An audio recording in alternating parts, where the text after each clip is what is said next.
What's up guys, Josh here. So I'm gonna show you how to draw charcoal eyes today. I'm just using this 4B General's charcoal stick and a kneaded eraser, nothing else, and these greasy sausages here. So, AKA fingers. And so I'll be using the references that I pulled up on my iPad. All I did was find some cool eyes from portraits, turn the portraits into black and white and crop them down to the eye, just so it could be easier to see.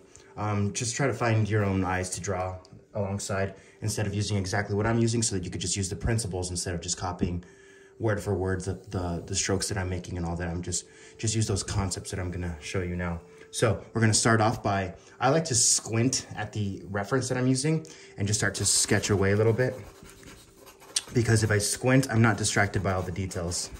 I just see the light and the dark, the large light and dark spaces, which is what I'm trying to capture first, quickly, and all of it, not small sections by small sections, but the whole thing. Here, let me break this. It's a little easier to work with. It's a brand new piece, so it's a little sharp and it's a little too big, so we'll cut it down a little bit, and hopefully the more we work with it, the more it'll dull out a little so that you have a nicer surface to work on, because I'm kind of scratching the paper a little bit, but it's okay. So I'm working a little bit smaller than the actual reference itself, because the reference is a little too big for my taste. Blending with my fingers a little bit. I'm not gonna worry about the eyebrow. But I'm just looking at these big shadow shapes, right? If you squint, you see like these, it's almost all dark, and you just see a little bit of light, and it's not even that bright except for the highlight here. So we're gonna keep that in mind while we make this. And just push and pull those tones. By that I mean lay down some charcoal, blend it out. Don't be afraid to get a little messy. Don't try to be a perfectionist about it. Just try to make it read well when you're squinting your eyes. I can't stress that enough. Like, read well, almost harmonious while it's not detailed yet, because that's going to be the foundation of your drawing. The nicer it looks without being detailed, the better it'll look when it's detailed. Not the other way around. If it doesn't look good at all, and if it kind of looks weird, then don't detail it yet, because it's not ready yet. Once you're like, wow, that looks kind of cool, now you can go in, like harmonious, right? Now you can go in and start to play with details, play with developing those shadows and light, right? You want to think of values as almost a scale, right? Like a value scale. What's lighter, what's darker, and how to be sensitive to those different lights and darks. Now I'm starting to pull. I was pushing with the value, which means that you're going darker, but it's all very dark, and I'm gonna pull out some of that light. So you can kind of, it's almost like adding material when you're sculpting and then subtracting material, or something along those lines, right? And you can see that the angles and the shapes are really important. Up here you have almost like you don't have much details to see what's going on, and not much change in value in this area, but the angle that the eyelid is falling down here is really important to get right. So you're looking at that like less than 45-degree angle. Same thing with this side. And also it doesn't go from like dark to light completely. There's like a little fade, because it's in shadow, even though there is a change in value there. And you can see that the pupil is actually touching the bottom eyelid and almost half covered on top. Well, not half, I would say a quarter of it is covered. A third or a quarter of it is covered on top. And it's almost no value change there. So the more subtle you are with, and the more sensitive you are with your values, the more it's gonna read well. The more you're going to kind of find this harmony in it. And don't over erase, just be gentle with it. I'm just sculpting my kneaded eraser to these like, almost like chisel edges, so that it's sharp this way and flat this way. And I could get it almost like if I'm working with another piece of charcoal, but using white instead. It's drawing. I don't erase to fix my mistakes. What I do is sculpt. So I'm still drawing with the eraser and I'm drawing with the charcoal, if that kind of makes sense. That's kind of the way I see it, so that it makes more sense to me. This is the brightest part of the drawing here is going to be this part here. The reflected bottom eyelid, because there's like a surface hitting the light there. The light looks like it's coming down this way a little bit. The nose is going to be over here, so we'll ignore that part. I'm not going to go out too far. There's lights catching like a little bit of the eyelashes there and here. As you see, I'm not just drawing each and every strand. I just want it to look correct this way first. And then you could go back in with the charcoal if you really feel so inclined, and or how detailed your drawing is, and then kind of start to pop in hints of those clumps of eyelashes or just the eyelash strands. But once your drawing is reading well, then you can do that. Otherwise, it's not gonna look harmonious. It's gonna look like the values are not strong, which means that when you squint, it doesn't look right, and it looks detailed, which is when I used to be in like my art classes in high school or college, they just call it a polished turd, which we don't want to get into that. So you can see that I can't really even see many of the eyelashes or anything here because there's so much shadow going on from the eye socket there. So that's how you could draw with. We'll move on to the next one. You could draw like a realistic eye with charcoal quickly and expressively, so that it's not so tight and boring and flat. It's more so like vibrant, dynamic almost, without even knowing how to draw eyes technically, right? Like you don't need to learn the anatomy necessarily. It's really good to learn that, but that's how you can make it look realistic if you just know your proportions and your ability to control the values and all that. As you can see, like this pupil is pretty big here. And if you take that pupil and move it over here to this side, about halfway between it, like that size of pupil, halfway between it is where the white ends, where it's showing, right? And another halfway is where the shadow is. So if I take this size, it should compare. Actually, I'm too far. Like this size here should be the same as this size here, and then split in half. That's where the light should stop. So it looks like I've gone a little too far out that way, and I'm going to pop in some shadow there. Okay, cool. So that's pretty much how I will draw an eye. Now let's do another one. I'll go a little bit faster this time because that was a lot more construction. This is the left eye, right? Not a right eye this time. Here we go. I'll draw it right here. So I'm gonna draw in this kind of general area. Now I'm gonna squint again. Looks like there's darkness there. There's some darkness here. Try not to use line, try to use this edge of your charcoal so that you're putting down tone, right? Not just drawing with lines straight up, but you're squinting while you do this. Don't be afraid of being a little bit incorrect, just adjust while you go. That's why you start off a little bit lighter and then push in some more value. Value is lightness and darkness. Try to be aware of those proportions, which means like from here to here, you've got the same distance as from here to here on this eye, on the pupil, which you can use that as a measurement. So like you have this much space here from the pupil, you can move that over, and it's here to here. It's the same thing. If you could see the eye here. So if you take this measurement, pop it right here. See, pretty similar. So you can kind of use that as your guidance. Also, if you can see that, you can get the angles by doing this. The bottom, the inside part of the eye is actually, here, I'm gonna change this on real quick, is actually in line almost, actually a little lower than the bottom of the pupil, right?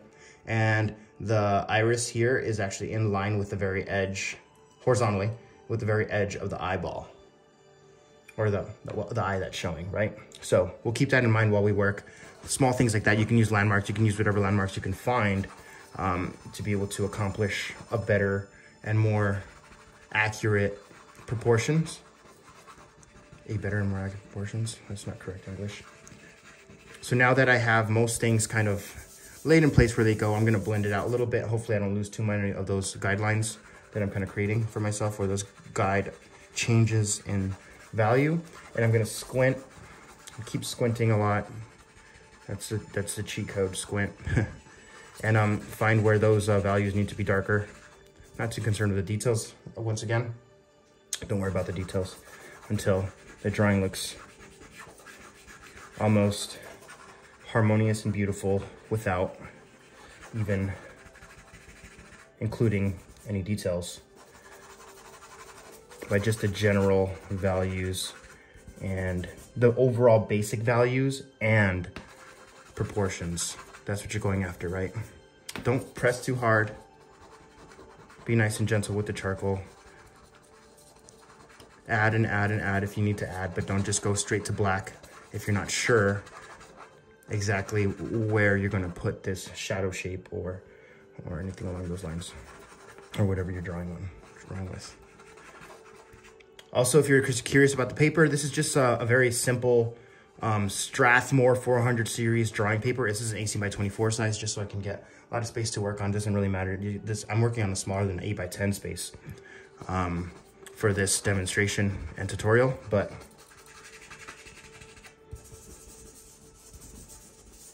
so you don't need something too crazy. It's got like a medium tooth to it, not too rough, because then I can't get like a nice smooth transition in values, but it's also not too smooth so that it doesn't hold the charcoal. I want something in between personally, especially because I have some details and sometimes not so many details.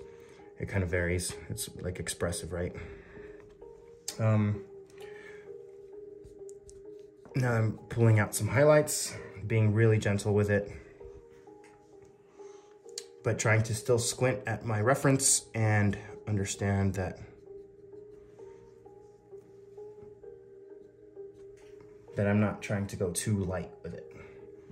I'm not trying to pull from, like, there's really no black and white in these drawings. It's mostly levels of gray. And in reality, there's mostly subtle values of gray. That's what makes our reality mostly. There's very rarely like a complete black or a complete white in reality. Obviously everything has color in real life, but you need to be able to differentiate how dark and light something is effectively. And I think an easier way of doing that is turning your reference images into black and white. That helps me, but that'll actually help you control the values, so that once you learn to see the values in real life, you don't even have to use reference images. You can just draw from life. Even if it's a challenge, I would advise you to practice drawing from life anyway, even if you haven't done it before, or you haven't really mastered drawing from references, which is okay. Like I said, it's really good to understand and recognize anatomy, so that you can kind of test your drawings to that. But people's anatomy changes, so you still have to be able to recognize the differences in people's anatomy if you want to get their likeness, or if you want to get a certain emotion or expression or a certain type of person that you're drawing. All right, that one's pretty much done. You see, I didn't really add any eyelashes, but it's still like, I don't know, add a little bit. Just hints of changes of value. Of when I squint, I could kind of see the changes in value, so I'll just try to replicate that. But you see how the bottom of this inside of the eye is lower than the pupil here, which is correct according to the reference. And then this edge here is just in line with the top of the iris and the top of the eyelid there. Cool. Now let's move on to one more with a different angle, a little bit more of a sad eye, and we'll make that one right here. And this one I'll try to just sketch away and show you guys a little bit more of like demo of how I do this without having to talk too much about what I'm doing, because I kind of covered it, most of it, in the last two eyes. Keep in mind, I do tend to skip some steps sometimes.